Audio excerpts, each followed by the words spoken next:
Assalomu alaykum, hurmatli tabobat ixlosmandlari. Mana bugun tabobat qiziquvchilari uchun ma'ruzalar turkumidan o'tiladigan mavzularimizdan birini o'tmoqchimiz. Bugungi o'tadigan mavzumiz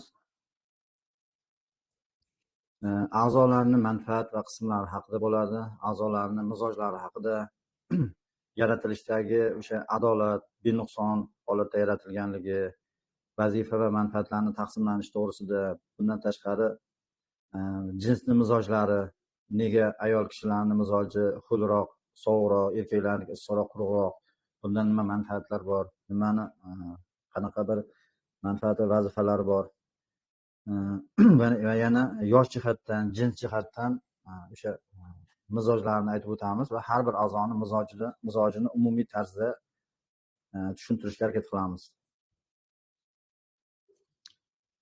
A'zolar shuni bilginki, deb yozadi Ibn Sino, yaratuvchi barcha maqtovlar unga bo'lsin, har bir a'zoga imkoniyat ko'targancha o'ziga loyiq va uning ishlariga va ahvoliga munosib mizoj berdi.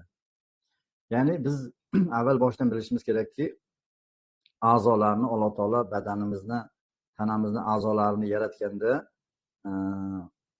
ba'zan buni qisman fahm bilan bilamiz, ba'zan ilm oshib borgan sayin to'liq bilib boraveradi inson, lekin oxirgi xulosasi shundan iboratki, mana shu a'zolar yaratilganda ularni ishlariga loyiq, o'sha vazifani bajarishga loyiq shaklda, joyda, mizojda vazifalarni bo'lib berganligiga ilmiz oshgan sayin mana shu har bir a'zoga imkoniyat ko'targancha loyiq va ishlarini ahvolga munosib mizoj berganligiga yana ham iymoningiz komil bo'lib boraveradi.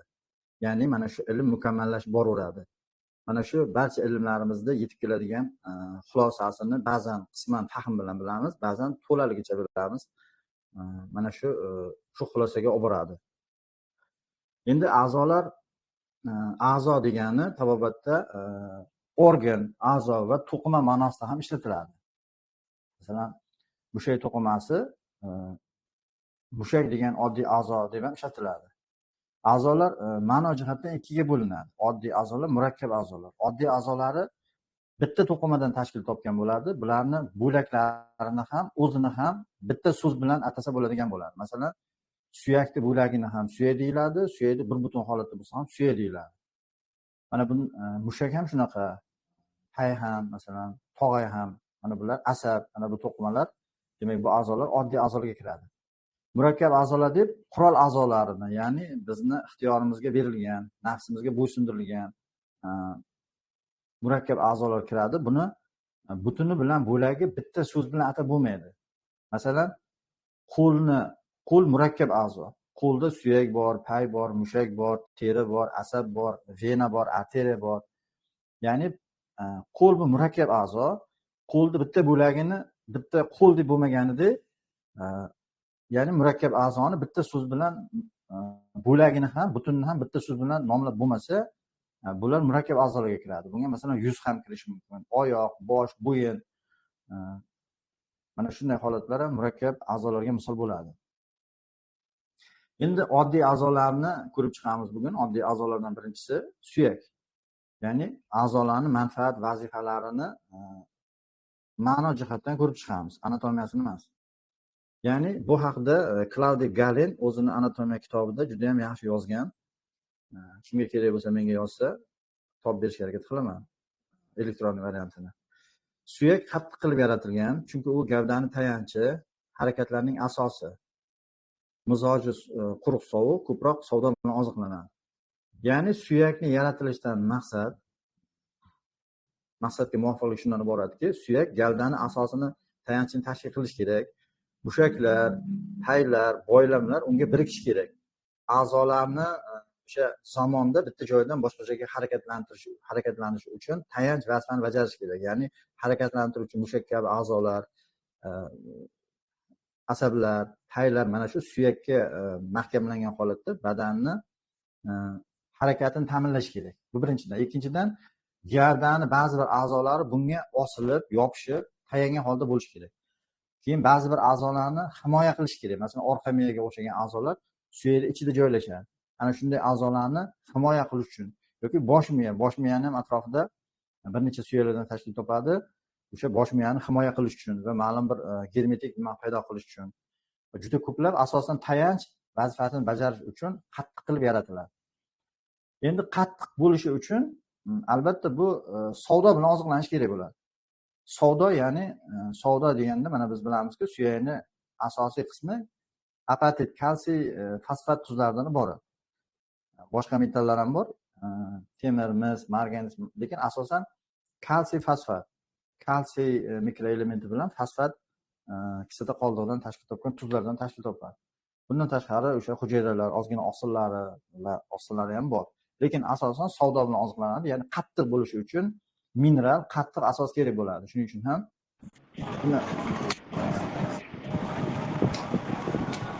nima ekan u?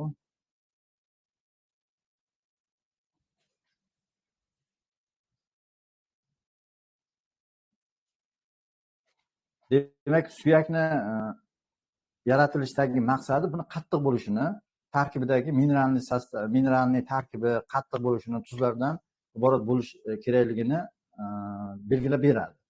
Endi bu savdoni o'zi sovuq quruq bo'lganligi uchun ham, modda almashinuvga unchalik qatnashmagani uchun ham bu suyak to'qimasini mizoji sovuq bo'ladi. Ya'ni modda almashinuv tezligi bu shunday bir katta bir to'qima orada juda kam joylarda hujayralar joylashadi. Osteoblast, osteoklastlar juda rus tilida redki deyiladi, kam joyda joylashadi. Asosan jonsiz o'sha mineral tuzlardan tashkil topadi.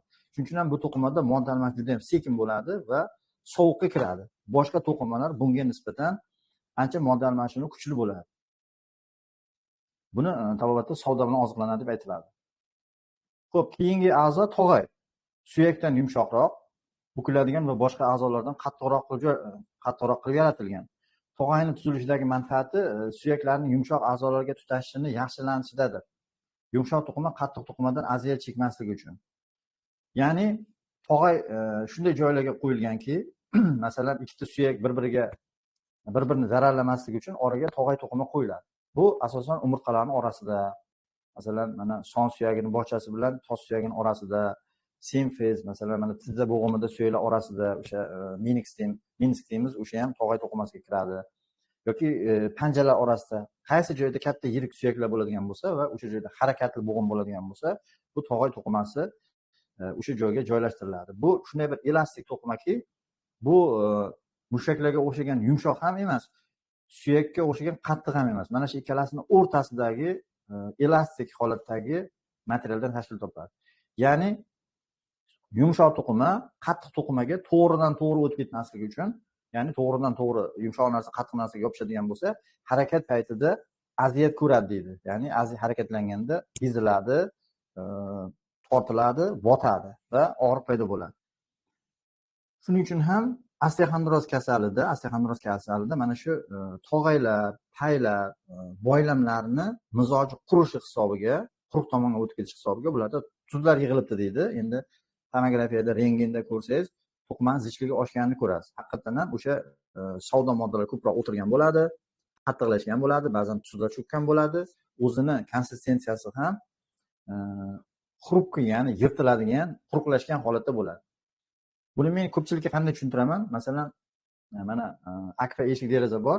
Akfa eshik derazalarni oyna bilan alyumin romni orasiga rezina qo'yilgan. Ya'ni ikkita qattiq narsa bir-biriga harakat paytida udar olmasligi uchun yoki sinmasligi, zararlanmasligi uchun o'sha orasiga bir rezinadan bo'lgan yumshoq narsa qo'yiladi. Endi o'sha rezina yangi bo'lgan paytida cho'ziladigan, uncha-munchaga yirtilavermaydigan bir elastik holat, juda yaxshi holatda bo'ladi.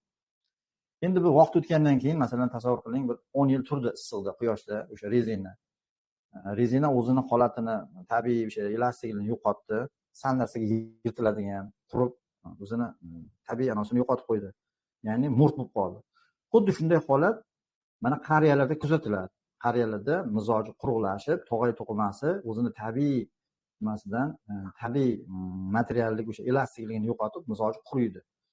Bu metabolizm natijasida, har xil tuzlarni cho'kish natijasida, keyin o'sha biz hozir o'tamiz, yosh katta bo'lib borgan sayin mizoji quruq sovuqqa qarab o'zgarib boraveradi. Mana shularning ta'sirida sekin-sekin tog'ay to'qimasi, paylar, mana shularda o'zgarish bo'ladi. Mana shuni hisobiga bularda masalan tizida artrozlar kelib chiqadi, o'sha suyaklari, tog'aylarida yoshga bog'liq bo'lgan o'zgarishlar, o'sha tuz bosibdi deydi yoki masalan artroz deyiladi. Har xil metabolik o'zgarishlardan keyin paydo bo'ladigan holatlar paydo bo'ladi. Demak, nima qilish kerak? Demak, oddiygina mizojini ho'llab turish kerak bu to'qimalarni doimiy. Eng ho'llab turadigan narsalar bular yog'lar. Mazlar, ya'ni yog'li osnovaga ega bo'lgan narsalarni surib turilsa, yog'lab turilsa, assalomu alaykum. Surib turilsa, yog'lab turilsa, mana shu to'qimani qurib ketishini oldini olamiz. Xo'p. Demak, buni mizoji sovuq ho'l, balg'am bilan oziqlanadi. Ya'ni bular juda ham ko'p oziqlanavermaydi, modda almashinuv juda ham sekin bo'ladi. Asosan kollagen tolalardan tashkil topgan bo'ladi. Buni nimalari, hujayralari bo'ladi, redga joylashgan, har joyda joylashgan modda almashinuv boshqa to'qimalarga nisbatan sekin bo'ladi. Shuning uchun bu sovuq mizojli a'zoga kiradi va balg'am, ya'ni qonni plazmasi bilan ko'proq oziqlanadi. Ya'ni kollagen, mana shu tolalar asosan oqsil tabiatli moddalardan paydo bo'ladi, sintez qilinadi. Shuning uchun bular balg'am bilan oziqlanadi deyiladi. Keyingi a'zo asab tolasi, ya'ni nerv to'qimasi, bosh miya yoki orqa miyadan o'sib chiqadigan oq mayin tola jismlar bo'lib, ular osonlik bilan egiladi, qiyinlik bilan ajraladi va uziladi. Asablar a'zolarning sezish va harakati tugal bo'lish uchun shunday tuzilgan. Mizoji yengil sovuq va issiq, sovuq va ho'l noto'g'ri yozilib ketdi. Yog'li ovqatlar, yaxshi sifatli savdo, qon bilan oziqlanadi, yog'lardan miyelin hosil qilishda qatnashadi. Masalan, asab to'qimasi ustida miyelin qobig'i bo'ladi. Mana shunda lipoproteinlardan tashkil topadi, ya'ni yog' va oqsillardan tashkil topadi. Mizoji demak yengil sovuq va ho'l bo'ladi. Bu nima uchun sovuqroq qilingan? Sababi bunda ko'p miqdor, nima desam ekan, nafsoniy ruh ko'p yuradi. Ya'ni harakat va sezgi paytida bu provodalardan elektr tokiga o'xshagan juda ham issiq narsa ko'p harakatlanganligi uchun buni nimasi, tabiati sovuqroq qilingan. Bundan tashqari bosh miyani ham mizoji sovuqroq, nisbatan yengil sovuq hisoblanadi. Shuning uchun ham bosh miyada paydo bo'ladigan nafsoniy quvvat, ya'ni elektrga o'xshagan quvvat, nima desam ekan, magnitli elektronli potensialga o'xshagan qanaqadir quvvat mana shu bosh miyada joylashganda, bosh miyani mizoji sovuq ho'l bo'lganligi uchun bunga teskari bo'lgan, ya'ni o'sha nafsoniy quvvatni ta'siri issiq quruq bo'lganligi uchun bu ho'l sovuq a'zoda joylashganda o'rtachalik paydo bo'ladi. Ya'ni a'zoni sovuqroq bo'lishiga sabab bunda joylashadigan hayotiy quvvatni issiqligi bo'ladi. Shuning uchun ham bu sovuqroq qilingan. Agar bu ham issiq, buni ustiga hayotiy quvvat ham issiq bo'lganda haddan ortib ketadigan qizish ro'y beradi. Shuning uchun teskari bir-biriga muvozanat qiladigan qilib mizojlari sovuqroq qilingan. Yana bir qiziq narsa borki, nutq haqida, ya'ni Ibn Sino aytadi, boshqa hech qaysi jonzotga berilmagan nutq insonga berilgan. Buning sababi insonning mizoji mo'tadilligi. Ayniqsa bosh miyani mizoji sovuq ho'l bo'lganligi va unda joylashgan hayotiy quvvatni, nafsoniy quvvatni mizoji issiq quruq bo'lganligi uchun mana shu ikkalasi bitta a'zoda birlashganda mo'tadillik paydo bo'ladi. Mana shu mo'tadillik insonga nutq qobiliyatini beradi deb aytadi. Demak, asabni mizoji sovuq issiq, sovuq ho'l, bu joyda ham noto'g'ri yozib ketilgan. Buni aytdim. Keyingi a'zo paylar. Paylar mushaklarning uchlaridan o'sadigan jism bo'lib, ko'rinishi asabga o'xshaydi. Mushaklar suyak yoki tog'iga birikishidan oldin payga ulanadi. Ko'pincha boylamlarga birikadi. Ya'ni mushak o'zi shunaqa bir paydan tashkil topgan xaltachaning ichida joylashadi. Ya'ni xaltacha mushak tugagandan keyin o'zi qolib borib suyakka yoki harakatlantirish kerak bo'lgan a'zoga yopishgan bo'ladi. Ya'ni mushaklarga g'ilof vazifasini bajarib, oxirida suyaklarga yopishadi. Mana bu ham mizoji sovuq ho'l, bu ham balg'am bilan oziqlanadi. Bu ham asosan tolalardan tashkil topadi. Hujayralar juda ham kam joylashgan. Modda almashinuv tezligi boshqa to'qimalarga nisbatan ancha sust bo'ladi. Shuning uchun ham mizoji sovuq hisoblanadi. Boyloqlar ham xuddi shunga o'xshagan, ya'ni tog'aylar bilan paylarga o'xshagan. Ana endi oddiy a'zolardan arteriyalar, yurakdan o'sib chiquvchi kovak tomirlar bo'lib, uzunasiga cho'ziladi. Har bir a'zoga keragicha kattalikda bo'lib qon va hayotiy ruh olib boradi. Yig'ilish va yoyilish harakatlari bor.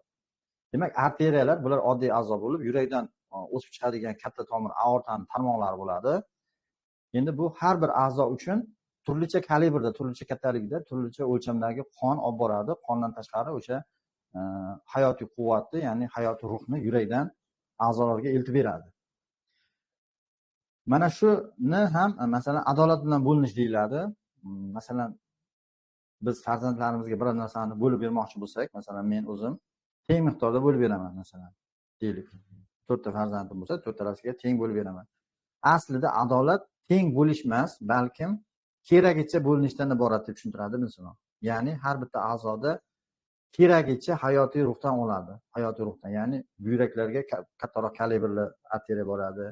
Mushakka kichkinaroq, masalan, har bir a'zoga o'ziga xos bo'lgan nima boradiki, buni tagida adolat bilan bo'linish yotadi deb tushuntiriladi. Ya'ni adolat shundan iboratki, teng bo'linishdan iborat emas, keragicha bo'linishdan iborat. Endi hayotiy ruh deganda, hayotiy ruh degani shundan iboratki, hayotiy ruh bu, masalan, yurakni elektrokardiogramma qilganimizda, yurakdan qanaqadir bir elektr tokiga o'xshagan bir quvvat tarqalayotganligini qayd qiladi apparat. Mana shu quvvat yurakda ham mexanik qon boradi, ham o'sha eritrositlarni ustida zeta potensial bo'ladi. Skorost asidani eritrosit deyiladi, eritrositlarning cho'kish tezligi. Mana shu bir-birini bir xil zaryadlanganlik hisobiga bir-birida itarish ro'y beradi.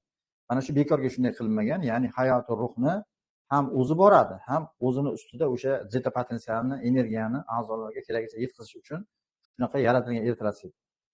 Ya'ni mana shu quvvat pasayib ketganda so'yi oshib ketib qoladi. Har xil temperatura, infeksion kasalliklarda, o'sha biriktirish to'qimani, surunkali kasalliklarda va hokazolarda so'yi oshib ketadi, yallig'lanishda. Ya'ni mana shu hayotiy quvvat yoki pasayib ketadi, yoki hayotiy quvvatni o'sha olish qobiliyati ham pasayib ketishi mumkin. Keyingi oddiy a'zolar venalar, harakatsiz tomirlar. Qonni a'zolardan yurakka qaytarish va a'zolarni oziqlanishida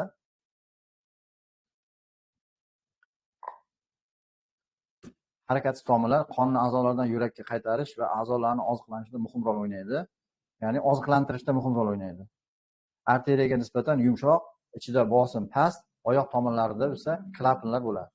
Klapanlar umuman hamma venalarda bo'ladi-yu, lekin oyoq tomirlarida ko'proq shakllangan bo'ladi. Oddiy a'zolarning manfaat va vazifalari: qobiq va pardalar. A'zoni kerakli shaklda ushlab turadi. Bundan tashqari mana qobiqlar va pardalar degan bir to'qimalar bor. Bular ham oddiy a'zolarga kiradi. Masalan, mana yashil rang bilan belgilangan qorin bo'shlig'ini o'sha pardalari, bular a'zoni shaklini ushlab turadi. Ya'ni o'sha joyda turishini, ma'lum bir shaklda bo'lishini, masalan, oshqozon qiyshaygan holatda turadi, o'sha holatda ushlab turadi. A'zoni ko'tarib turishda va biriktirishda, sezuvchanlikka ega bo'lmagan a'zolarni sezgi bilan ta'minlashda, masalan, jigarni ustida ham urib turadi, lekin jigarda o'zida hech qanday sezgi bo'lmaydi. O'shaning uchun jigar yallig'langanda og'riq bo'lmaydi, faqat u shishkani hisobiga o'sha ustidagi pardalar taranglashib, og'irlik hissini beradi. Bundan tashqari mana perikard degan nima bor, a'zo bor. Bu ham o'sha pardalar va qobiqlarga aloqador bo'ladi. Bu yurakni ustini o'rab turadigan bir inert materialga o'xshaydiki, ya'ni hayotiy quvvatni to'g'ridan to'g'ri tarqalib ketishi emas, balki aorta va arteriyalar orqali to'qimalarga adolat bilan yetib borishini izolятsion materialga o'xshaydi. Ya'ni izolyatsiya qilib turadi yurakni, o'sha hayotiy quvvatini arteriyalar orqali borishini ta'minlash maqsadida. Mana bu narsalar meditsinada aytilmaydi, tabobatda bor. Yana oddiy a'zolarning manfaat vazifalaridan go'sht deb keladi, ya'ni teri ostidagi a'zolar orasidagi va boshqa yog' to'qimalari ham kiradi. Bular ikki xil bo'ladi. Oq yog' bo'ladi yoki keyingisi o'sha qo'ng'ir yog' bo'ladi. Qo'ng'ir yog'lar bular inson qanchalik ozg'in bo'lsa ham, lekin baribir a'zolarning orasini, ichki a'zolarning orasini to'ldirib turaveradi. Inson semirganda asosan oq yog', oq kletka белого жира, ya'ni oq yog'i ko'payadi. Issiqlikni ushlab turishda qatnashadi. Qon tez go'shtga aylanadi, ya'ni ovqatlandi kishi yarim soat ichida unchalik ko'p ovqat yoki energiya kerak emas. Bundan ko'p miqdorda ovqat tushib turibdi. Shuning uchun uni bir qismini ana shu yog' to'qimasiga aylantirib qo'yadi va uzoq muddatli ovqat bilan qonni ta'minlab turadi. Kerak paytda ta'minlash uchun keyin qonda qandni miqdorini me'yorlab turish uchun ham qatnashadi. Ya'ni ko'p uglevod yeydigan kishilarda semirish kuzatiladi. Ya'ni qand keragidan ortiqcha bo'lgandan keyin buni yog' ko'rinishida zapaska olib qo'yiladi. Agar kerak bo'lganda yog'ni yana qandga aylantirish mumkin bo'ladi. Bu insulin gormoni hisobiga bo'ladi. Endi a'zolarning mizojlari har bir a'zoga munosib mizoj berib, ba'zisini issiqroq va ba'zisini sovuqroq, ba'zisini quruqroq va ba'zisini ho'lroq qildi deydi Ibn Sino. Ya'ni mana bu jadvalda berganmizki, o'rtada mo'tadillik, yuqorida issiqlik, eng issiq to'qima yoki a'zo yurak va ruh bo'lib, u arterial qon o'sha hayotiy quvvat oladi, bu juda ham issiq bo'ladi. Bundan keyingi jigar to'qimasi juda ham issiq bo'ladi, chunki juda ham ko'p kimyoviy o'zgarishlar bo'lib, to'qimaning hammasi hujayradan iborat. Biriktiruvchi to'qima nimalari juda kam. Asosiy modda almashuv jigarda bo'ladi. Detoksikatsiya bo'ladi, yegan ovqatlarni keyingi etapga o'tkazib beradi. Butun badan uchun ishlaydi jigar. O'pka to'qimasida ham doimiy qon bilan yurakni oldida bo'lgani uchun ta'minlanib turadi, arterial qon bilan va kislorod bilan ta'minlanib turadi. Shuning uchun ham bu issiqqa kiradi. Go'sht to'qimasi ham mushaklar, taloq, ichki a'zolarning aksari issiqqa kiradi. Va oxirida o'sha teri, ya'ni mo'tadilga juda ham yaqini issiq sovuqlik bo'yicha teri bo'ladi. Endi sovuq tarafdan aytadigan bo'lsak, eng sovuq a'zo balg'am bo'ladi. Balg'am degani bu oqsil tabiatiga ega bo'lgan, tuxumni oqiga o'xshagan shilimshiq ko'rinishga ega bo'lgan qonni plazma qismi. Endi bunaqa narsa plazmareya deydi, a'zolardan ham bo'ladi. Masalan, shamollaganda burundan ham shilliq sifat narsa oqadi yoki shamollaganda bronxlardan ham balg'am chiqadi yoki kuyganda teridan ham ajraladi. Mana bu to'qimalarning hammasi balg'am deyiladi. Ya'ni oqsil sifatli shilliq ko'rinishga ega bo'lgan, suv ma'lum bir eruvchanlikka ega bo'lgan va ma'lum erimaydigan xossasiga ega bo'lgan, yarim erib, yarim erimaydigan xossasiga ega bo'lgan shilimshiq moddalar, bular balg'am. Mana bu bandagi eng sovuq a'zo bo'ladi. A'zo emas, endi xilt. Charv, undan keyin yog'lar, mo'y, suyak, tog'ay, boyloqlar, paylar, pardalar, asablar, bosh miya va teri. Bosh miya teriga juda yaqin holatda sovuq bo'ladi. Chunki boya aytganimdek, buni ustida nafsoniy quvvat bo'lishi kerak. Shuning uchun. Endi xul a'zolar mana balg'am, qon, yog', charv, bosh miya, orqa miya, sut bezlari, moyaklar, o'pka, jigar, taloq, buyraklar, mushaklar va yana teri bilan tugaydi. Ya'ni xul quruqlikda ham o'rtacha teri, issiq sovuqlikda ham o'rtacha holatda teri. Nima uchun teri mo'tadil? Ya'ni Alloh taolo nima uchun terini mo'tadil qilib yaratganiga sabab shundaki, inson tashqi muhitga yoki tashqi narsalarga to'g'ri baho berishi uchun mo'tadil qilib yaratgan. Ya'ni issiqni ham, sovuqni ham to'g'ri baho berish uchun, yumshoqni, qattiqni hammasini to'g'ri baho berish uchun teri mo'tadil bo'lishi kerak. Boshqa to'qimalarga nisbatan eng mo'tadil bo'lishi kerak. Endi bu terini ham masalan turli joylar turli mizojga ega bo'ladi. Ayniqsa qishda sovuqdan kelib uyga kirganda yoki yozda ham bilinadi. Lekin terini ham eng mo'tadil joyi kaf terisi bo'ladi. Kaf terisining eng mo'tadil joyi ko'rsatkich barmoq bo'ladi. Chunki ko'rsatkich barmoq va kaf insonda atrofdagi narsalarga o'tirib qo'yinglar emas. Baho berish uchun o'sha qurol vazifasini bajaradi. Asosan qo'li bilan ushlab ko'radi inson. Yoki qo'li bilan teginib ko'rib, o'shanga baho berganligi uchun terini ichidan ham eng mo'tadil joyi kaf terisi hisoblanadi. Xo'p, vaqtimiz kam qoldi. Bu yerda tashlab o'tib ketaman-da. Bitta joyga mana yosh mizojlarni aytadigan bo'lsak, inson tug'ilgandan o'lgungacha bo'lgan davrlarga bo'linadi. Masalan, 30 yoshgacha o'sish yoshi bo'ladi. 30 yoshdan 45 yoshlar chamasi orasida o'sishdan to'xtash yoshi bo'ladi. 45 dan 60 chamasi shu yoshlar orasida quvvati bo'ladi, lekin cho'kish boshlanadi. 60 dan keyin kuchsizlik bilan birga cho'kish davri deb ataladi. 60 dan keyin bo'ladi. Mana bu muddatlarda insonning mizoji o'zgarib boradi. Mana bu jadvalga qaraydigan bo'lsangiz, xo'llik va quruqlikka nisbatan yosh to o'sish yoshigacha 30 yoshgacha xo'lroq bo'ladi badanning mizoji. O'rta yoshda mo'tadil bo'ladi. 30-45 orasida xo'llikdan mo'tadillikka yetib kelgan bo'ladi. Ana keyin 45 yoshdan yuqorisida 60-80 yoshda bu yog'iga quruqqa qarab ketadi. Ya'ni terida ham yosh bolaning terisini ko'rsangiz yaltiragan yumshoq elastik bo'ladi, juda mayin bo'ladi, yumshoqqina bo'ladi. Qari keksa kishini qo'lini ko'radigan bo'lsak, terisini juda qattiq burishgan, ajinlar tushgan holatda bo'ladi. Mana shuni ko'z oldingizga keltirsangiz, ya'ni yosh holatda bu teridagi o'zgarishlar, aslida bu ichki a'zolarda ham, miyada ham, hamma a'zolarda bo'ladi.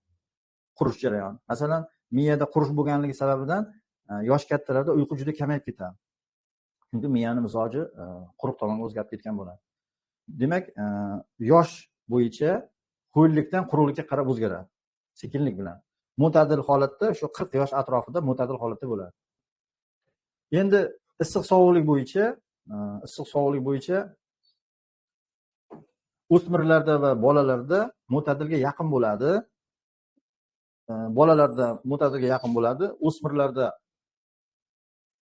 issiqroq bo'ladi. O'rta yoshda mo'tadilroq bo'lib, keyin 45 yosh, 60 yoshdan keyin sovish ro'y beradi. Ya'ni nima bo'yicha ham, issiq sovuqlik bo'yicha ham oldin issiqlik kuchli bo'ladi o'rta yoshgacha. Qarilarda 45 yoshdan keyin modda almashuv sekinlashib, mizojlari sovuqlashadi. Jins mizoji erkaklar va ayollar jinsi bo'yicha aytadigan bo'lsak, erkaklarning mizoji issiqroq va quruqroq bo'ladi, ayollarda sovuqroq va ho'lroq bo'ladi. Mana bu rasmga e'tibor bersalaringiz, erkaklarning qizil halqa bilan issiq quruqroq tarafda bo'ladi, mo'tadillikka nisbatan ozgina issiq quruqroq tarafi ko'proq bo'ladi. Ayollarda mo'tadil atrofida bo'ladi, faqat sovuq ho'l taraf ko'proq bo'ladi.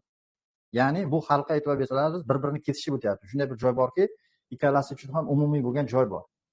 Ya'ni buni qanday tasavvur qilish kerak? Mana bu qizil halqaning ichida 1000 ta erkak kishining mizoji keltirilganini tasavvur qiling, 1000 ta nuqta bor va ko'k halqaning ichida ham 1000 ta nuqta bor. Aksar ayollarga nisbatan aksar erkaklar issiqroq, quruqroq bo'ladi. Lekin ba'zi bir ayollarning mizoji ba'zi bir erkaklarnikidan qisman issiqroq, quruqroq bo'lishi mumkin. Ya'ni mana qizil halqani sovuq ho'l tarafida turgan joyidan ko'k halqani issiq quruq tarafida turgan joyi ham bor. Ya'ni jins bo'yicha aksar ayollarda sovuqroq, ho'lroq nisbatan endi bu ham. Albatta boshqa jonsiz tabiatga nisbatan, boshqa jonivorlarga nisbatan inson ayollarning ham mizoji issiq hisoblanadi, lekin erkaklar bilan ayollarni solishtirganda mana shunaqa bo'ladi. Endi nega shunaqa bo'lib yaratilgan degan joyga hozir juda ham ko'p psixologlar, juda ham ko'p bir mana oila munosabatlarini, sevgi munosabatlarini yoki mehnat taqsimlanishi, har xil vazifalar nuqtai nazaridan yondashuvlar bo'lyapti-da. Shu yerda tabobat bitta yechim beradi. Masalan, mana shunday bo'lishi ham bejiz emas. Ya'ni erkak kishining mizoji issiq quruq bo'lishligi, ayol kishining sovuq ho'l bo'lishligi juda ko'p manfaat va foydalari bor. Erkak kishi mas'uliyatni zimmasiga oladigan, oilada harakat qiladigan, jismoniy baquvvat, ko'chadan pul topib keladigan yoki kasb qiladigan, asosan oilani boquvchi bo'lishi uchun mana shu quvvatliroq va baquvvatroq bo'lishi kerak bo'ladi. Ayol kishi farzandlar tarbiya qilishi uchun, yumshoqroq bo'lishi uchun, mehr ko'rsatishi uchun, badan ham farzandni tug'ishga qobiliyatliroq bo'lishi uchun mana shunaqa mizojga bo'lish kerak bo'ladi. Masalan, ba'zi bir o'sha psixologlar tushuntirgandek, erkaklar bilan ayollarni tabiatan farq qilishini bular diskriminatsiya deb qabul qilib, ya'ni erkaklar va ayollar teng huquqligi, hamma joyda teng bo'lsin, bir xil bo'lsin degan har xil nimalar bilan shunaqa fikrlar bildirishyapti. Mana shu joyga tabobatdan fikr bildiradiki, mana shunday bo'lib yaratilishi eng to'g'ri va kerakli bo'lgan. Ya'ni erkak kishi o'zini tuzilishidan, yaratilishidan kelib chiqib o'ziga mos bo'lgan ishlarni qilsa, u shunga qobiliyatli va u o'shanga erisha oladi. Imkoniyat katta.